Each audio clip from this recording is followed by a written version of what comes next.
And ABC News correspondent from Chicago, Ryan Burrow. Ryan, good morning. Good morning. That's not true. We're about to lose Jake Arrieta and probably Wade Davis. So we have been doing things. Okay. We've been purging, I guess. All right, fair enough.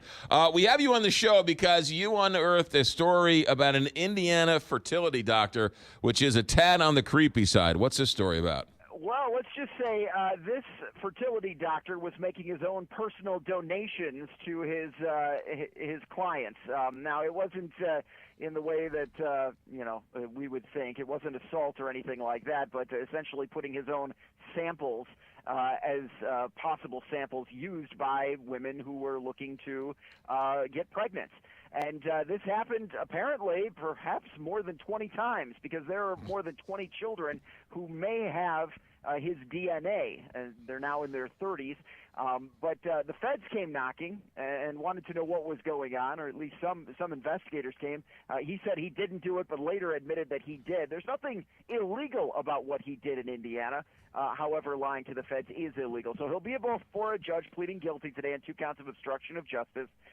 May get prison time. That's very unlikely at this point. But it does kind of start this conversation about whether or not it was ethical for him to do that, seeing as though there's no law right now in the state that would prevent him from making his own donation. Which is weird. Did the women come back and sue him, or are the women mad at him for this?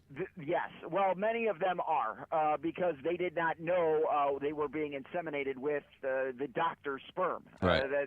That's not their understanding. Not that they knew who the father was, but right. Now that they do, they're not happy with it. And actually, some of the children have come forward and said that they're not happy. They want the law changed, which is interesting because they're essentially questioning their own existence, if you think about it, because without a doctor, they probably would not be on this earth right now. So, it's an interesting discussion and one that it looks like Indiana legislators are going to move on here pretty soon to prevent this from happening again in the future. Yeah, well, you know what? In some ways, I kind of understand. Well, I don't know how to say this without getting in trouble.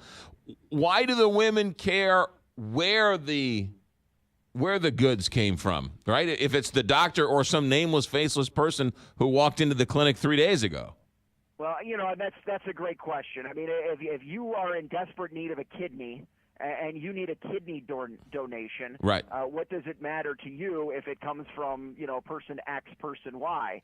But they feel because they had built a relationship with this doctor that they were in a very vulnerable situation. The doctor essentially took advantage of the situation. They don't know what his rationale was. He says it was to help these women. That's why he donated.